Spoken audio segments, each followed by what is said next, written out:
క్రీస్తు జన్మించిన రోజున చీకటిలో 24 అర్ధరాత్రి జన్మించడం జరిగింది 12 గంటల తర్వాత. కానీ ఆయన జన్మించినప్పుడు ఒక మెరుపు మెరిచింది. దాని అర్థము మన జీవితాలలో చీకటిని పారదోలడానికి భూమికి వచ్చిన వారు దేవుడు. ఆ దేవుడే క్రీస్తు.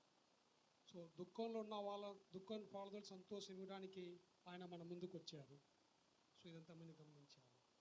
శాంతిని, ప్రేమను, దయను, కరుణను పంచడానికి మనందరి కోసం వచ్చారు. పాపాల నుంచి మనల్ని విముక్తి పొందించడానికి వచ్చారు మన ముందలకి.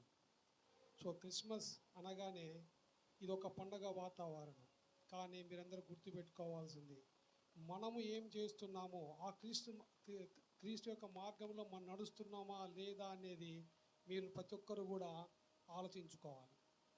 ఆ మార్గంలో నడిచినప్పుడే మనం రియల్ అయిన క్రిస్టియన్స్ మనందరము కూడా.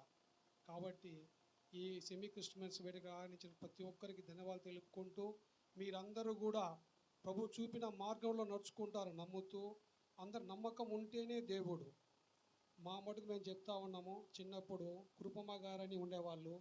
మాకు చిన్న ఏది వచ్చినా కానీ ఆమె వచ్చి మాకు ప్రేయర్ చేసేవారు. మాకు నమ్మకము, ప్రేయర్ చేస్తే తగ్గుతుంది అనేసి.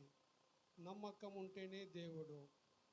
మీకు ఏది కావాలన్నా దేవుని చెప్పుకుంటే ఆయన ఖచ్చితంగా మీకు కరుణిస్తాడు, మీకు వరం ఇస్తాడు, మిమ్మల్ని కాపాడుతాడు.